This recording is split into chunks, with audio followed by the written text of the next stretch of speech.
વિષ્ણુ ભગવાન નથી, તે પરમાત્માની વિભૂતિઓ છે. આ ગીતા અધ્યાય 10:21-42 તમે વાંચી પાકું કરી લો. વિષ્ણુ, શંકર, રામ વગેરે ભગવાનની વિભૂતિઓ છે. આ ગીતા અધ્યાય 10 શ્લોક 21-42.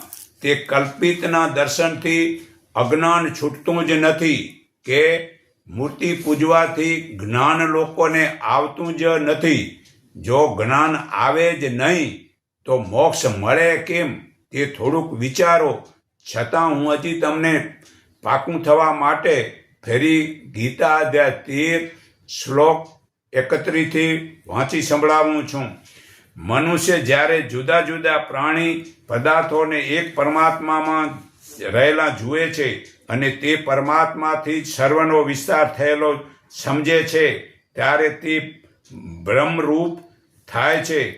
હે અર્જુન, આ આત્મા અનાદિ તથા નિર્ગુણ હોવાથી આ અવિનાશી પરમાત્મા સ્વરૂપ જે છે એ શરીરમાં રહેલો હોવા છતાં વાસ્તવિક રીતે પોતે કશું જ કરતો નથી અને કશાથી લેપાતો નથી.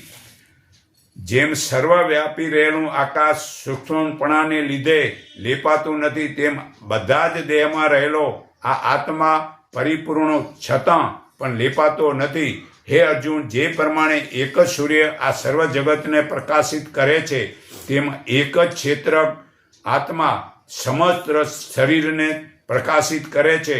આ પ્રમાણે ક્ષેત્ર અને ક્ષેત્રના ભેદને તથા પ્રકૃતિના બંધનમાંથી પ્રાણીઓનો મોક્ષ કેમ થાય છે અને જેઓ જ્ઞાન દ્રષ્ટિ વડે જાણી લે છે ને સમજીને તે જ્ઞાન પ્રમાણે આચરણ કરે છે તેમને પરમાત્મા પ્રાપ્તિ થાય છે.